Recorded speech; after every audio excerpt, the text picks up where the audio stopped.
मी आता कॅम्पमधून जेव्हा येत होतो तेव्हा ट्रॅफिकचा असा बोजवारा उडाला आहे आणि खरंच एकेकाळी पुण्याला म्हणजे विद्येचं माहेरघर म्हणायचे पण एक पेन्शनर्स पॅराडाईज म्हणून म्हणत होते. आता इथं झालंय काय माहितीये का, ज्या पद्धतीने मेट्रोचा जो हा प्लॅनिंग केलेला आहे, आता मेट्रोला पॅसेंजर मिळावे म्हणून यांनी काय केले माहितीये का, की दोन्ही बाजूला 50 मीटर 4 FSI दिलाय. म्हणजे जिथं छोटा बंगला असेल किंवा 2 मजली असेल तर तिथं ते 10 मजली बिल्डिंग येणार आणि मग तिथं 1 कार आणि 4 स्कूटर होतील. तिथं आता 100 कार येणार आणि कदाचित 200 स्कूटर येतील. तर मला आश्चर्य वाटतं की काय सगळ्या गोष्टींमध्ये एक रोडमॅप असतो जीवनाचा. प्रत्येकाच्या घरामध्ये आपण सुद्धा प्लॅनिंग करतो की बाबा 16 वर्षाची मुलगी झाल्यानंतर तिला कॉलेजमध्ये घालू, 20 वर्ष झाल्यानंतर तिला BSc झाल्यानंतर तिला आपण आणखी काय करू, ती ह्या वेळेला तिचं लग्न करू. आपल्या पुण्याला काही आहे का रोडमॅप? ना 5 वर्षाचा रोडमॅप आहे, ना 10 वर्षाचा आहे, ना 20 वर्षाचा. अरे तुम्ही 3000 कोटी आमच्या करदात्यांचे पैसे खर्च करून तुम्ही BRT केली, 5 कॉरिडॉर केले. आता मला सांगा 5 कॉरिडॉर केले तर त्या कॉरिडॉरचा वापर करायला पाहिजे की नाही? आणि त्याच्या विरोधात सुद्धा आम्ही आंदोलन केलं होतं. अरे जगामध्ये कुठं सुद्धा इतकं हे सिमेंटचे जे खांब उभे करतायत आणि 10-10 गुंठ्याच्या प्लॅटफॉर्म वरती करतायत आणि त्याला जायसाठी म्हणे लिफ्ट लावल्यात आणि जिथं चालायची जागा ज्या फुटपाथ त्या खतमच झालेल्या आहेत. आता मी जगातले 60 देश फिरलेले, कुठं सुद्धा असला हा प्रकार चाललेला नाहीये. आजच्या घटनेला या क्षणाला कलकत्त्यामध्ये जिथे कॉरिडॉर नाही, जिथे काही नाही, तिथे तुमच्या LRT ज्याला म्हणतो, मॅडम आप इधर आइए please come on the stage का, अरे आइए का रेखाताई आमच्या पर्यावरणवादी आहेत आणि खूप झाडं लावायचं त्यांना कला आहे. या आइए. तर वाटतं की खरं पुण्याला कोणी मायबाप आहे का? रोडमॅप आपला असेल का?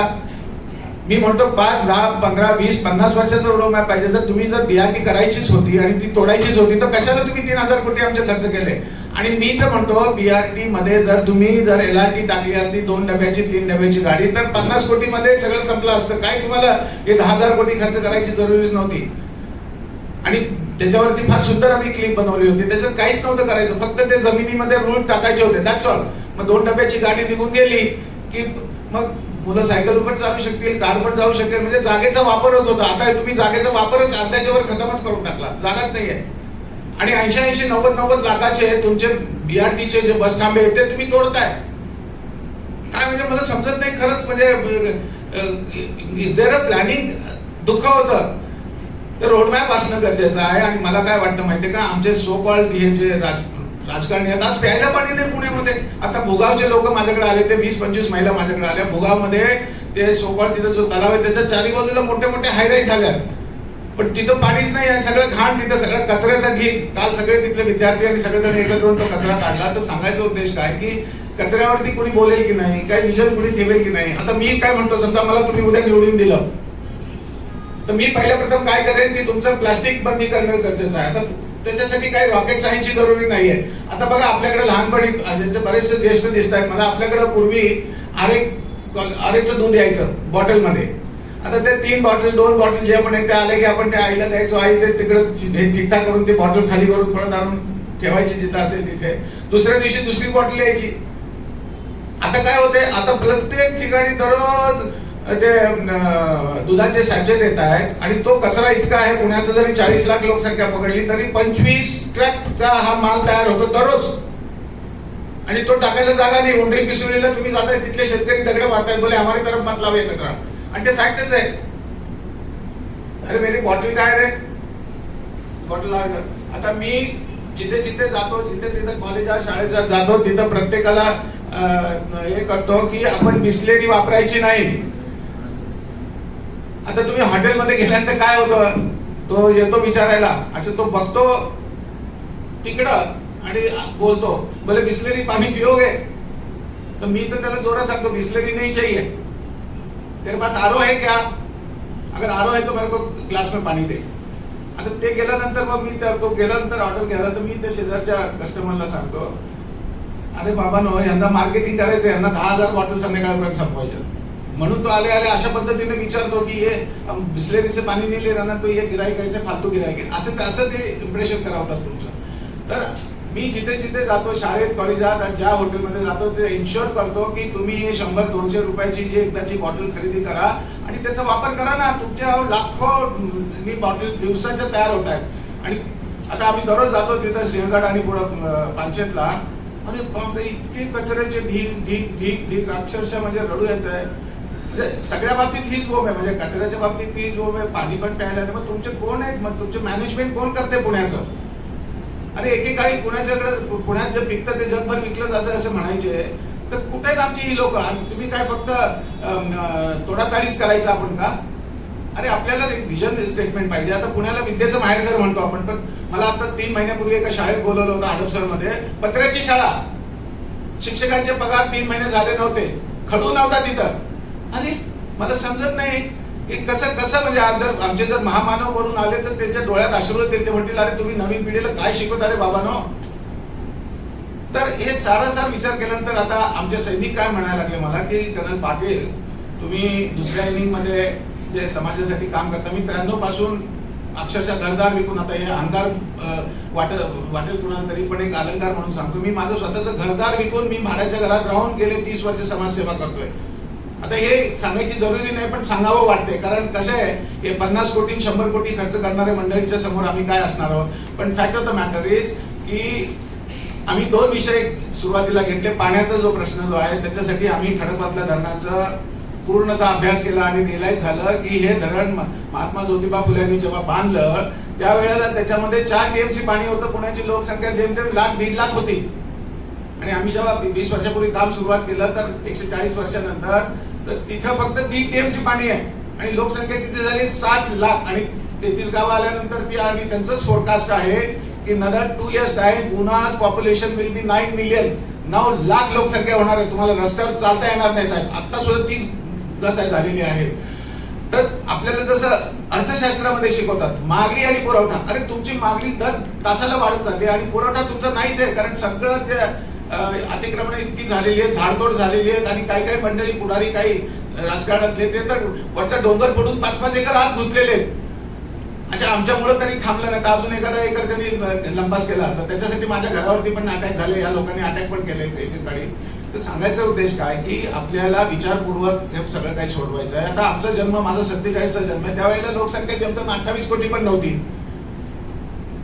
अरे म्हणजे गेल्या 70 वर्षात तुम्ही 150 कोटी म्हणजे 160 कोटी तर तुम्ही ऑफिशियली म्हणताय. त्याच्यात रोहिंग्या पण असतील, बांगलादेशी पण असतील, कारण मी बांगलादेशमध्ये लढाईमध्ये 71च्या लढाईमध्ये मुक्तीवाहिनीमध्ये 6 महिने आम्ही काम केलं. दाढी वाढून आणि लुंगी घालून आम्ही 6 महिने आत होतो बांगलादेशमध्ये, कारण आपल्या सरकारने त्यांना शस्त्र आणि अम्युनिशन सगळं पुरवलं होतं. तर आम्ही बघितलं लढाई म्हणजे 14 तारखेला जेव्हा संपली तर सगळे लोंढेच्या लोंढे आपल्याकडे आलेले आहेत. भयानक आहे. म्हणजे लोकसंख्या म्हणजे कुणी जादूगर जरी आणला तरी सुटणार नाही. म्हणून मी काय म्हणतो की आपल्याला विचारपूर्वक, अगदी ज्याला म्हणतो ना प्लॅनिंग करून सगळ्या गोष्टी करणं गरजेचं. आपल्या लोकसंख्या भरमसाठ वाढते आणि सगळ्या बाबतीमध्ये तुमचा पुरवठा कमी पडतोय. तुम्ही कुठेही जा, मी मगाशी या लिफ्ट मध्ये आलो तर तिथं 5वा माणूस आला की लिफ्ट मध्ये जाईना करायला लागेल. तिला माहिती आहे की 4च्या पेक्षा जास्त घेऊ शकत नाही. सांगायचं होतं का जिथं जाईल तिथं क्रायसिस या देशामध्ये प्रत्येक ठिकाणी क्यू आहे. तर म्हणून आम्हाला असं वाटतंय की आता वेळ आलेली आहे, सैनिकांनी पुढाकार घेणं गरजेचं आहे. नाहीतरी लहान मुल जरी त्या बोरवेल मध्ये पडलं तरी सैनिकांनाच बोलवतात, पूर आला तरी सैनिकांनाच बोलवतात. तर मला वाटतं आता काळाची गरज आहे. आमच्या सारख्यांना पुण्यातून सगळेजण म्हणतात नाही नाही नाही तुम्ही ह्या पक्षाचा त्या पक्ष, अरे पक्षाचं ठीक आहे ते दुय्यम आहे, तुम्ही चांगला माणूस निवडून द्या. तर माझ्यासारख्याला निवडून दिलं तुम्ही चॅलेंज करून तुम्हाला सांगतो की मी पहिल्या 2 महिन्यामध्ये 100 कोटी वर्ल्ड बँकेकडून आणेन आणि पुण्याचा सोन्याचा धूर काढू शकतो. हे मला माहिती आहे की मी करू शकतो ते. अरे एकेकाळी मी सुद्धा आमच्या महामहिम राष्ट्रपतीच्या विरोधात मी आंदोलन केलं आणि तुम्ही सगळ्या मीडियाचा तो तर विजय होता. मी ज्या दिवशी सक्सेस स्टोरी झाली त्या दिवशी मी हेच म्हटलं की अरे मीडियामुळे मी एकदा सुरेश पाटील काय लढू शकत होता. तर मीडियाने तो विषय उचलून धरला, पॅन इंडिया तो विषय गेला आणि सक्सेस स्टोरी झाली. तशी आता सुद्धा आपण हे सक्सेस स्टोरी करूया. पुण्याला पुन्हा सुंदर आणि अगदी सुसंस्कृत आहेच आहे, पण त्याला आणखी सुंदर करायचा आपण प्रयत्न करूया. एकेकाळी आपण 90 लाख स्क्वेअर किलोमीटर असलेला देश आज 30 लाख पण नाही बसलेला. अरे त्या 30 लाखाला तर सुंदर सुंदर करूया. जिथं जाईल तिथं घाण घाण घाण घाण घाण घाण. तर आपल्याला 3 विषय आता आमच्याकडं बघा, इकडं सह्याद्री आहेत आणि इकडं मुळा मोठा आहे. आपल्याकडे 7 अशा मोठ्या नद्यासारखे ओढे होते एकेकाळी. आम्ही लहानपणी बघितलेलं आहे. दोन्ही बाजूला शेती असायची आणि त्या ओढ्यातलं पाणी प्यायचं म्हणजे त्या नदीच असल्यासारखी होती. आजच्या घटकेला दोन्ही बाजूनी इतकी अतिक्रमणं झालेली आहेत आणि ते ओढे जे नाले झाले, नालेचे आता ते गटर झालेले आहेत. आणि गटर का झाले तर दोन्ही बाजूला इतकं अतिक्रमण झालंय आणि मोठ्या प्रमाणात हायराईज झालेले आहेत. आणि क्लासिकली त्यांनी काय करायला पाहिजे, त्यांनी त्या बिल्डरनी तो ETP बसवून द्यायला पाहिजे, जो 80-90 लाखाला जो असतो तो, म्हणजे एफ्लुएंट ट्रीटमेंट प्लांट बसवायला पाहिजे आणि मग पाणी त्यांनी सोडायला पाहिजे, स्वतःच्याच गार्डनला सोडून नंतर वाचलेलं पाणी त्या ओढ्यामध्ये सोडायला पाहिजे. पण होतंय काय, ती छोटी मोठी चिरीमिरी देऊन तो 1-2-4 लाख रुपये देतो कुठल्या तरी इंजिनियरला आणि तो म्हणतो ठीक आहे जा, ओके ओके सर्टिफिकेट, आणि तो घाण पाणी let looses into the, अक्षरशः म्हणजे ship is flowing in this nala. आता आम्ही 6 नाल्यावरती मी काम केलंय. तर मी काय म्हणतो, आपल्याला पर्यावरणाचा जो समतोल साधायचा आहे त्याच्यासाठी झाडं पाहिजेत मोठ्या प्रमाणात. आता मला सांगा, आपण झाडं का लावतो, कारण झाड ऑक्सिजन देतं आणि कार्बन डायऑक्साईड घेतं. आता असं जर काही इन्स्ट्रुमेंट असतं, if you had a contraption that you kept in a corner of a house आणि तुम्ही बटन दाबलं की ऑक्सिजन दिला आणि कार्बन डायऑक्साईड घेतला, असं असतं तर झाडं लावली असती का आपण? आज झाडं लावणं का गरजेचं आहे, तर आपल्याला मोठ्या प्रमाणात तिथं ऑक्सिजन तयार करायचा आहे. नाहीतर सगळा कार्बन डायऑक्साईड, ज्याला ग्रीन हाऊस गॅसेस म्हणतात, त्याच्यामुळे काय झालेलं आहे, मोठ्या प्रमाणात हा जो तयार होतो कार्बन म्हणजे ग्रीन हाऊस गॅसेस, ते सगळे आकाशात जातात आणि त्याचं काय होतं, ग्रीन हाऊस इफेक्ट त्याच्यामुळे होतो. आणि ग्रीन हाऊस इफेक्टमुळे ग्लोबल वॉर्मिंग होतं आणि ग्लोबल वॉर्मिंगमुळे तुमचे हिमनगर मोठ्या प्रमाणात वितळतात आणि त्याच्यामुळे समुद्राची पातळी वाढते, ज्याच्याकडे आपल्याकडे आपल्या शास्त्रामध्ये पूर्वी लिहिलेलं आहे जगबुडी, आणि ते scientifically it has been proved in other 20 years time half of the world will be gone under water. हे सगळे मालदीव, शशील, मुंबईचे जेवढे पण रिक्लेम लँड सगळे पाणी खाली जाणार आहेत. आता गेल्या महिन्यात मी ऑस्ट्रेलियात होतो, ऑस्ट्रेलियाच्या 4 बाजूने 4 सेंटीमीटर पाणी वर सरकलंय. तर ह्या क्षणाला प्रलय होत आहे आणि जर तो प्रलय थांबवायचा असेल तर आपल्याला जे म्हणतो ना की हिमनग वितळायचं थांबवलं पाहिजे.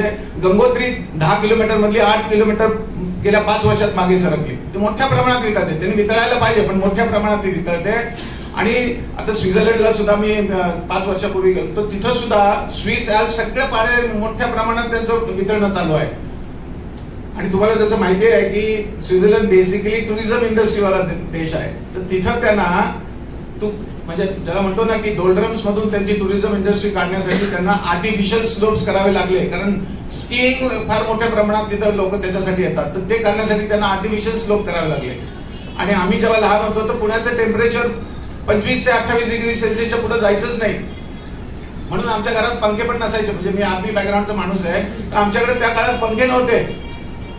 आज तुम्ही 45 डिग्री झाला आणि पुढच्या 2 वर्षी फोरकास्ट आहे की it will be 50 degree Celsius. आणि ते जर झालं 50 डिग्री सेल्सिअस झालं तर तुम्हाला यू विल प्रिस्पायर मोर, तुम्हाला जास्त मोठ्या प्रमाणात घाम येईल, तुम्हाला हायजीन सॅनिटेशनचे प्रॉब्लेम होतील. ते तर ठीक आहे, पण काय होणार आहे, तुमचं क्रॉप पॅटर्न विल चेंज. तुमच्या शाळूला म्हणजे आपण म्हणतो ना कणसाला बीज येणार नाही, इतकं भयानक आहे. आणि ह्याच्यासाठी प्लॅनिंग करणं गरजेचं आहे. नुसतं हातोडे घेऊन तोडून बसण्याचा काय अर्थ नाही. जी सर, ये आपने बहुत इलैबोरेटेड जी जी जरूरी भी है जी जी, बट पब्लिक को समझने के लिए 5 बुलेट पॉइंट्स बताओ जो आप पूना की पब्लिक अगर आपको चुन के देती है तो 5 बुलेट पॉइंट्स कि क्या प्लानिंग और क्या मुद्दों पर आपका। सबसे पहला पानी का जो समस्या है उसके लिए हम लोग खड़गवासला का जो काम कर रहे हैं उसके लिए, और मैं कहता हूँ 20 गुना से ज्यादा उसमें काम शुरू हो सकता है. जहाँ वहां से हमने 25 लाख ट्रक लोड अभी आज तक मट्टी निकलवाई है, वो CSR फंडिंग से कराया. लेकिन गवर्नमेंट अगर इसमें आ जाएगा, यानी मेरे जैसा अगर उधर सांसद उधर होगा तो मैं तो 20 डोजर लगाऊंगा और 3 महीने में हमारे पास देखो विंडो पीरियड बहुत कम होता है, मार्च टू हमारे पास 3 महीना ही विंडो पीरियड होता है, मार्च टू जून. तो 3 महीने में ये करना है. तो पानी के ऊपर वो काम करना है. उसके बाद पर्यावरण के लिए ग्रीन कवर करने के लिए उसके साथ जो कैट हम करते हैं, कैचमेंट एरिया ट्रीटमेंट, जिसमें हमने 30 लाख पौधे लगाए, तो इसमें भी हम बड़े पैमाने पे पौधे लगाएंगे. क्योंकि हमारे देश के लिए, हमारा लैंडमार्क के लिए 33 to 35% ग्रीन कवर चाहिए, लेकिन हमारे पास 18 से ज्यादा नहीं है. और वो अगर ये मेकअप करना है 35%, तो आपको जितने भी डैम्स है यहाँ के पूना डिस्ट्रिक्ट के सब डैम्स को क्लीन अप करके उसके बाजू साइड में कैट करना पड़ेगा.